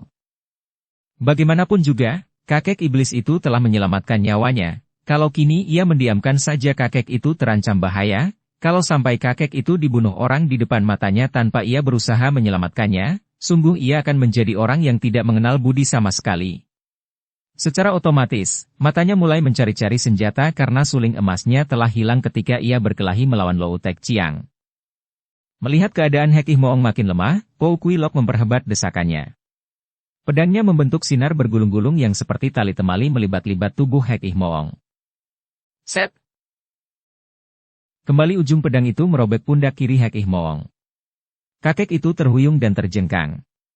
Melihat ini, Po Kui Lok menubruk ke depan dengan serangan kilatnya. Demikian hebat serangannya itu sehingga tahu-tahu pedangnya telah amblas ke dalam dada Hek Ih Moong. Krat! Kakek itu meregang, akan tetapi tangan kirinya dengan membentuk cakar menyambar ke arah kepala Po Kui Lok. Pemuda ini terkejut setengah mati. Tak disangkanya bahwa kakek yang sudah ditembusi pedang dadanya itu masih mampu melakukan serangan sedemikian hebatnya. Itulah ilmu mujizat Chuan Kuci, jari penembus tulang, dari Hek Ih Moong. Kalau tadi kakek itu tidak mengeluarkan ilmu ini adalah karena ilmu ini membutuhkan pengerahan sinkang yang amat kuat dan untuk mengerahkan ini, sama saja dengan membunuh diri karena luka di dalam tubuhnya tentu akan makin menghebat. Maka baru sekarang, setelah pedang lawan menembus dadanya, dia mengeluarkan ilmu ini. Cerok! Betapapun lihainya Po Kui Lok dan biarpun dia sudah berusaha untuk mengelak, dia hanya berhasil menyelamatkan kepalanya saja dan jari-jari tangan kakek itu tetap saja mencengkeram pundaknya sehingga kulit dan daging pundak itu menjadi hancur, dan ujung tulang pundak juga patah. Po Kui Lok mengeluh kesakitan dan meloncat ke belakang. Pundak kirinya terluka parah dan lengan kirinya lumpuh sama sekali. Akan tetapi melihat kakek itu masih belum tewas, dia menjadi nekat dan maju lagi untuk memberi tusukan-tusukan lagi. Pada saat itu, terdengar bentakan nyaring dan sebatang ranting digerakkan secara istimewa menyerangnya dari samping. Po Kui Lok terkejut dan menangkis dengan pedangnya. Trak! Ranting itu tertangkis, akan tetapi melesat dengan gerakan menyerong dan tahu-tahu ujung ranting hampir menusuk matanya. Po Kui Lok berseru kaget dan melempar tubuhnya ke belakang, terus bergulingan. Dia selamat, akan tetapi keringat dingin membasahi lehernya karena nyaris matanya buta oleh tusukan ranting tadi. Ketika dia meloncat dan menyeringai kesakitan karena pundak yang terluka tadi terasa nyeri sekali ketika dipakai bergulingan, dia melihat dengan heran bahwa yang menyerangnya dengan ranting hanyalah seorang gadis remaja yang wajahnya masih pucat, agaknya baru sembuh dari sakit. Su Heng, pergi! Po Kui Lok berseru. Dia sudah terluka parah, dan dia sudah berhasil menusuk tembus dada musuhnya sehingga dia merasa yakin bahwa musuh besarnya pasti akan mati, dan di situ selain ada murid Hek Ih Moong yang amat lihai, terdapat pula gadis remaja yang memiliki ilmu silat istimewa pula. Dua orang Tosu yang memang kewalahan menghadapi Cheng Liong, meloncat jauh ke belakang dan mereka bertiga melarikan diri. Suhu! Cheng Liong berseru ketika melihat kakek itu berdiri dengan mendekapkan tangan kiri ke dadanya, wajahnya berseri akan tetapi pucat sekali dan berdirinya terhuyung-huyung. Ketika Cheng Liong merangkul gurunya, kakek itu tertawa. Hahaha, dalam saat terakhir, muridku membelaku dan calon istrinya juga membantuku. Aku puas sudah. Hahaha, Hei Moong. Hari akhirmu diantar oleh hati orang-orang muda yang sayang kepadamu. Haha. Dan kakek itu tentu terguling kalau tidak cepat dipondong oleh Cheng Liong. Gurunya setengah pingsan dan ketika Cheng Liong memondongnya dan merebahkannya di atas rumput, terasa oleh Cheng Liong betapa kakek yang bertubuh tinggi besar seperti raksasa itu kini amatlah kurusnya dan amat ringannya. Hatinya merasa terharu, apalagi ketika melihat bahwa gurunya telah menderita luka parah sekali. Dada dan punggungnya berlubang dan mengucurkan darah, napasnya tinggal satu-satu. Bieng juga berlutut di dekat tubuh kakek itu yang dengan lemah memandangi mereka berdua. Pada saat itu ada angin menyambar dan berkelebat dua bayangan orang. Tahu-tahu di situ telah berdiri Kam Hong dan istrinya. Akhirnya, suami istri ini dapat juga menyusul dan betapa kaget, heran dan juga girang rasa hati mereka melihat Bieng berada di tempat itu dalam keadaan selamat. Akan tetapi gadis itu berlutut di dekat tubuh Hek Ih Moong yang terluka parah. Bersama seorang pemuda yang tampaknya sedang berusaha menotok beberapa jalan darah di tubuh kakek itu untuk menghentikan darah yang bercucuran dan menghilangkan rasa nyeri. Akan tetapi begitu melihat siapa yang datang, Hek Ih Moong mendorong tangan muridnya dengan halus dan dia pun seperti memperoleh kekuatan baru, bangkit duduk lalu berdiri menghadapi pendekar suling emas dan istrinya. Hehehe, orang Shikam. Engkau datang untuk melanjutkan perkelahian denganku? Baik, hayolah. Aku sudah siap, katanya menantang. Tentu saja Kam Hong menjadi marah. Gara-gara kakek ini dan kaki tangannya, dia kehilangan nyawa beberapa orang murid, bahkan putri mereka pun terculik dan nyaris celaka. Hek Ih Moong, orang seperti engkau ini adalah iblis jahat yang sudah sepatutnya dienyahkan dari muka bumi, bentak Kam Hong, siap untuk menyerang. Hahaha, biar jahat seperti aku atau baik seperti engkau, kita semua pun pada akhirnya akan lenyap dari muka bumi. Hayo, sudah lama aku menanti saat ini, dan aku tidak akan merasa penasaran kalau engkau yang mengantar kematianku, orang Shikam, karena engkaulah yang berhasil mengalahkan aku. Keadaan kakek itu sebetulnya sudah payah sekali, bicara pun sudah terengah-engah, sudah lebih mendekati mati daripada hidup. Akan tetapi dia kelihatan gembira menghadapi kematiannya dan dengan kedua tangannya membentuk cakar penuh pengerahan hawa sakti dari ilmu Choan Kuci, dia berdiri menghadapi musuh besarnya. Akan tetapi, Kam Hong adalah seorang pendekar besar yang pantang melakukan hal-hal yang rendah atau licik. Dia sudah melihat betapa payah keadaan musuhnya, maka biarpun dia marah sekali mengingat betapa kakek iblis ini telah menyebabkan tewasnya para pelayannya yang dianggap sebagai murid-murid pula, namun dia nampak ragu-ragu untuk menyerang orang yang sudah tidak mampu melawan lagi. Tiba-tiba nampak bayangan berkelebat dan seorang pemuda remaja telah berdiri menghadang antara pendekar ini dan kakek iblis itu.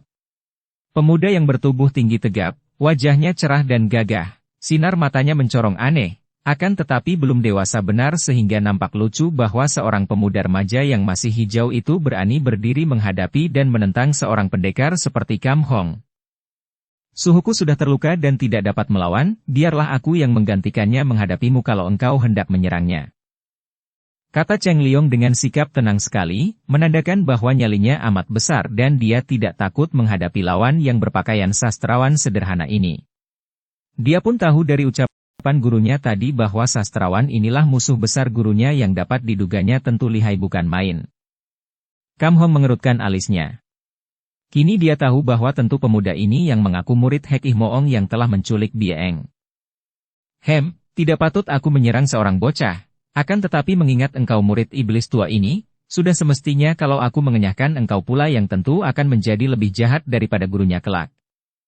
Akan tetapi anak muda itu hanya berdiri memandangnya dan tidak juga bergerak menyerang. Majulah, kata Kam Hong. Engkau boleh mewakili gurumu menghadapiku. Akan tetapi Cheng Liong menggeleng kepala. Aku tidak ingin memusuhi siapapun juga, akan tetapi aku harus melindungi guruku dari serangan siapapun juga. Kerut di antara alis pendekar itu mendalam dan dia mengeluarkan dengus mengejek dari hidungnya. Seorang murid yang berbakti, ya? Murid iblis tua tentu menjadi calon iblis pula. Hehehe, muridku yang baik. Tidak percuma aku mendidikmu bertahun-tahun dan mewariskan semua ilmuku kepadamu. Lebih baik menjadi murid iblis akan tetapi berbakti daripada menjadi murid pendekar akan tetapi murtad. Hehe. Hek Ih Moong terkekeh, akan tetapi terpaksa dia cepat duduk bersila dan mengatur pernapasan karena kata-katanya dan tawanya tadi membuat darah mengucur keluar dari luka di dadanya. Hah! Kam Hong sudah menyerang dengan tamparan kilat ke arah leher Cheng Liong. Tamparan yang selain amat cepat, juga mengandung hawa pukulan yang amat kuat sehingga terdengar suara angin mendesis. Du! Du! Du! 3 kali Kam Hong melakukan tamparan bertubi yang amat hebat, akan tetapi semua serangan itu dapat ditangkis dengan baiknya oleh Cheng Liong. Barulah mata Kam Hong terbelalak ketika dia merasa betapa tangkisan-tangkisan itu selain cepat dan tepat, juga mengandung tenaga yang hebat, yang mampu menahan tenaganya sendiri. Tahulah dia bahwa ucapan Hek Ih Moong tadi tidaklah bualan belaka. Anak ini, biarpun masih muda, telah mewarisi ilmu-ilmu yang hebat dari kakek iblis itu. Tentu saja dia tidak tahu bahwa sebetulnya, pada saat itu, andai kata diadukan antara Hek Ih Moong dan Cheng Liong, agaknya kakek itu pun belum tentu akan mampu mengalahkan muridnya, terutama sekali dalam hal tenaga sakti. Seperti kita ketahui, Suma Cheng Liong telah mewarisi tenaga sakti dari kakeknya, yaitu pendekar super sakti Sumahan. Selain itu, juga semua ilmu yang dimiliki Hek Ih Moong telah diwarisinya. Setelah merasa yakin akan kelihayan lawan yang amat muda ini, Kam Hong tidak mau membuang waktu lagi dan dia pun mencabut suling emasnya. Sinar emas berkilat menyilaukan mata ketika suling tercabut dan melihat ini, tiba-tiba saja Bie Eng melompat ke depan. Gadis ini sejak tadi dirangkul oleh ibunya yang merasa lega dan girang sekali melihat bahwa puterinya dalam keadaan sehat dan selamat. Tadinya, Bie Eng juga diam saja tidak mau mencampuri urusan antara Hek Ih Moong dan ayahnya karena ia pun tahu bahwa Hek Ih Moong dan kawan-kawannya datang untuk memusuhi dan menyerbu keluarga ayahnya sehingga mengakibatkan tewasnya para pelayan. Akan tetapi ketika ia melihat ayahnya menyerang Cheng Liong, kemudian ayahnya mencabut suling emas, hatinya merasa ngeri. Ia tahu akan kehebatan suling emas di tangan ayahnya dan ia tidak ingin ayahnya membunuh Cheng Liong yang telah begitu baik terhadap dirinya. Ayah! Jangan, teriaknya sambil melompat. Kam Hong terkejut, juga heran sekali melihat putrinya mencegahnya menyerang murid musuh besar yang berbahaya itu. Dia menunda gerakannya, berdiri dan memandang putrinya dengan mata tajam dan alis berkerut tak senang. Bie Eng! Kau kenapakah, bentak ayah ini? Tentu saja dia marah. Bukankah para pelayannya telah terbunuh oleh musuh, bahkan Bie Eng sendiri diculik? Sekarang, Anaknya itu malah melarangnya membunuh musuh yang jahat ini. Bieng maklum apa yang dipikirkan ayahnya, maka ia dengan cepat maju dan berdiri di dekat Cheng Liong dengan sikap seperti hendak melindungi pemuda itu dari kemarahan ayahnya. Ayah, jangan serang dia. Cheng Liong tidak bersalah apa-apa. Bukankah dia murid iblis tua itu? Tanya Kam Hong meragu. Benar, akan tetapi dialah yang menyelamatkan aku, ayah. Aku roboh oleh penjahat cabul dan tentu akan celaka kalau tidak dibawa lari dan diobati oleh Cheng Liong ini. Ayah, dia telah menyelamatkan putrimu, apakah sekarang, sebagai imbalannya ayah hendak membunuhnya? Kam Hong menjadi bingung. Tentu saja dia merasa heran. Pemuda yang lihai ini adalah murid Hekih Moong, lalu bagaimana dia harus bersikap kalau murid musuh besarnya itu menolong puterinya? Tapi mereka membunuh para pelayan kita. Bukan Cheng Liong yang membunuh, melainkan penjahat cabul itu dan gurunya. Bieng membela. Kam Hong mengangguk-angguk. Dia tahu siapa yang dimaksudkan putrinya dengan penjahat cabul itu. Tentu pemuda lihai yang menjadi murid Jaihua Xiao Okei itu. Kalau memang pemuda remaja ini tidak ikut melakukan pembunuhan, dan sudah menyelamatkan Bieng, memang tidak layak kalau dia membunuhnya. Baik, katanya. Akan tetapi suruh dia minggir agar aku dapat membunuh Raja Iblis jahat Hekih Moong itu. Dia pun melangkah maju dengan suling di tangannya. Siapapun hanya dapat menyerang suhu dengan melangkahi mayatku. Kata Cheng Liong, sikapnya tenang akan tetapi suaranya terdengar tegas. Sikap pemuda ini kembali membangkitkan kemarahan di hati Kam Hong. Siapa orangnya tidak akan marah kalau menghalangi dia menghukum iblis yang telah menyebar maut di tempat tinggalnya? Ayah, Hekih Moong juga telah menyelamatkan nyawaku. Bahkan, dia berkorban nyawa untuk membelaku. Apa? Ayahnya bertanya, terkejut juga kini karena pernyataan putrinya itu sungguh tak disangkanya. Aku dirobohkan oleh penjahat cabul lalu ditolong oleh Cheng Liong. Akan tetapi aku terluka parah karena pukulan beracun penjahat itu. Ketika penjahat-penjahat guru dan murid itu hendak merampasku, kakek ini mempertahankan dan dia membunuh guru penjahat itu akan tetapi dia sendiri terluka. Dan luka beracun di tubuhku juga diobati oleh Hekih Moong. Kembali Kam Hong menjadi bingung, tak tahu harus berbuat apa. Dia tahu benar bahwa Hekih Moong adalah seorang datuk kaum sesat, seorang penjahat besar yang kejam dan ganas. Entah berapa banyak orang yang celaka atau tewas di tangannya. Akan tetapi, kakek itu telah menyelamatkan putrinya. Kalau kini dia menyerang dan membunuhnya, apakah dia tidak akan merasa menyesal selama hidupnya? Akan tetapi, kalau dia tidak turun tangan, berarti pula bahwa dia membiarkan saja penjahat keji berkeliaran dan ini bertentangan dengan watak seorang pendekar. Hekih Moong yang duduk bersila itu kini membuka matanya memandang, mulutnya menyeringai dalam usahanya untuk tersenyum mengejek, akan tetapi dia tidak berani tertawa karena luka di dalam tubuhnya amat parah. Dengan mengerahkan kekuatan terakhir yang masih bersisa, dia berkata, "Orang Shikam, lihat bagaimana seorang jahat dan sesat seperti aku dibela oleh dua orang muda yang gagah. Dan yang seorang putrimu sendiri malah. Hati siapa takkan bangga dan senang? Jangan khawatir, tanpa kau turun tangan pun aku takkan hidup lama lagi. Akan tetapi sebelum mati aku ingin memberitahu kepadamu bahwa putrimu ini akan menjadi istri muridku." Apa? Tidak mungkin.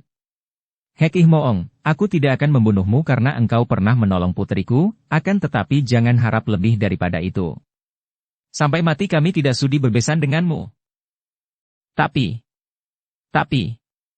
putrimu telah berjanji untuk menjadi istri Cheng Liong muridku ini. Kam Hong dan istrinya terkejut dan Bu Cisian yang sejak tadi hanya menonton saja, tiba-tiba menjadi marah. "Bieng, apa artinya ini? Benarkah engkau berjanji seperti itu?" "Tidak, Ibu. Aku tidak pernah berjanji," jawab Bieng dengan sungguh-sungguh.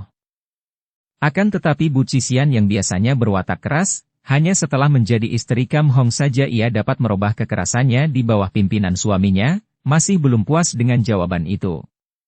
Hati ibu ini sungguh merasa khawatir membayangkan putrinya akan menjadi istri murid seorang datuk seperti Hekih Moong, walaupun ia harus mengakui bahwa pemuda remaja itu gagah, tampan dan juga berilmu tinggi seperti yang dilihatnya tadi ketika pemuda itu mampu menahan serangan suaminya.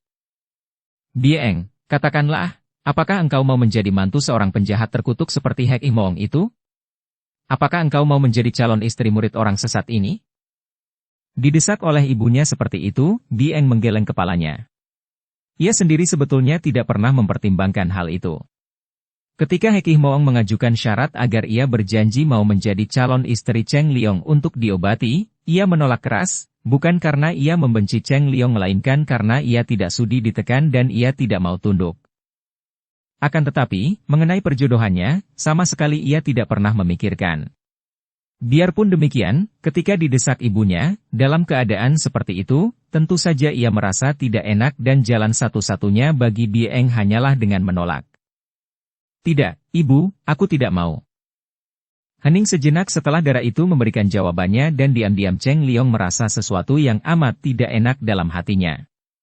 Dia sendiri sama sekali belum pernah memikirkan tentang perjodohan dan perasaannya terhadap Bieng hanyalah perasaan suka biasa saja. Kalau dia bersikeras menolong darah itu adalah karena terdorong rasa iba dan karena pada dasarnya dia memang tidak senang melihat kejahatan dilakukan orang di depan matanya. Biarpun demikian, melihat dan mendengar betapa darah itu dan ayah bundanya jelas memperlihatkan sikap tidak suka kepadanya merupakan suatu hal yang amat tidak enak. Akan tetapi tentu saja dia tidak mau membuka mulut dan hanya memandang kepada suhunya dengan hati kasihan. Dia sudah berjanji kepada gurunya untuk kelak menjadi suami darah ini, bukan karena memang dia sudah mengambil keputusan itu, melainkan hanya untuk menyenangkan hati gurunya dan agar kakek itu mau mengobati Bieng. Kakek iblis. Engkau mendengar sendiri bahwa putriku tidak sudi menjadi istri muridmu, kata nyonya itu dengan hati lega. Hati Cheng Liong diliputi rasa iba melihat betapa gurunya yang sudah tua itu kini memandang dengan mata sayu dan wajah kakek yang biasanya keras itu kini nampak begitu kecewa sehingga mewek-mewek seperti anak kecil yang mau menangis. Sepasang mata kakek itu yang sudah kehilangan sinarnya memandang kepada Cheng Liong, kemudian kepada Bieng dengan penuh duka, kemudian kepada suami istri pendekar itu. Tapi, muridku sudah berjanji akan menjadi suaminya. Dan aku tidak akan dapat mati dengan tenang kalau mereka belum terikat jodoh. Seluruh sikap dan kata-kata, terutama pandang mata kakek itu penuh diliputi kekecewaan dan penyesalan yang amat menyedihkan. Akan tetapi, tentu saja hal ini hanya terasa oleh Cheng Liong. Bagi Kam Hong dan Bu Cisian, sikap itu tentu saja malah menjengkelkan. Putri tunggal mereka hendak dijodohkan dengan murid datuk sesat itu? Sungguh merupakan suatu penghinaan besar. Kalau saja tidak ingat bahwa kakek itu pernah menyelamatkan Bieng dan kini berada dalam keadaan luka parah sekali, tentu Kam Hong atau Bu Cisian sudah menyerangnya. Hekih Moong, kata Kam Hong dengan sikap tenang, mendahului istrinya yang dikhawatirkannya akan mengeluarkan kata-kata keras. Engkau tentu tahu bahwa kami sekeluarga tidak sudi mengikat pertalian keluarga denganmu. Putri kami tidak suka menjadi calon istri muridmu, juga kami berdua sebagai ayah bundanya tidak sudi. Maka, tidak perlu kau melanjutkan mimpi kosongmu itu. Bieng, mari kita pulang, kata Kam Hong mengajak putrinya dan istrinya untuk meninggalkan tempat itu. Kam Hong, kau. Hekih Moong meloncat bangun berdiri dan menerjang ke depan, maksudnya untuk menyerang pendekar itu yang sudah melangkah pergi. Akan tetapi tiba-tiba dia mengeluh dan roboh terguling. Suhu. Cheng Liong dengan sigap merangkulnya dan ternyata kakek itu terkulai lemas dalam pelukannya, tak bernapas lagi. Kakek itu tewas dengan muka membayangkan kekecewaan dan kedukaan, juga matanya terbuka melotot penuh rasa penasaran. Setelah merasa yakin bahwa kakek itu sudah tidak bernyawa lagi, Cheng Liong merebahkannya di atas tanah dengan sikap tenang. Kam Hong bertiga tidak jadi pergi dan mereka memandang kepada Cheng Liong. Kemudian Kam Hong melangkah maju. Orang muda, ketahuilah bahwa permusuhan antara Hekih Moong dan kami dimulai oleh kejahatan kakek yang menjadi gurumu itu. Kini, di akhir hidupnya dia masih membawa teman-teman menyebar maut sehingga menewaskan para pelayan yang juga menjadi murid-muridku. Akan tetapi, karena dia telah menyelamatkan putri kami, maka aku sudah membuang rasa permusuhan itu. Kini dia sudah mati, engkaulah murid yang mewarisi kepandaiannya. Nah, kalau memang engkau mempunyai dendam terhadap kami dan ingin melanjutkan sikap bermusuh mendiang gurumu, silahkan agar urusan itu dapat diselesaikan sekarang juga. Jelaslah bahwa sikap dan ucapan Kam Hong merupakan tantangan.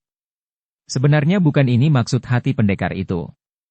Dia dapat melihat betapa pemuda remaja itu memiliki ilmu silat yang amat tinggi dan kalau kelak sudah dewasa dan matang, akan merupakan lawan yang amat berbahaya sekali. Selain itu, juga sikap pemuda itu sama sekali tidak mirip penjahat, maka kini dia mempergunakan kesempatan itu untuk menyelesaikan dan menghabiskan permusuhan antara dia dan pihak Hek Ih Moong sampai di situ saja.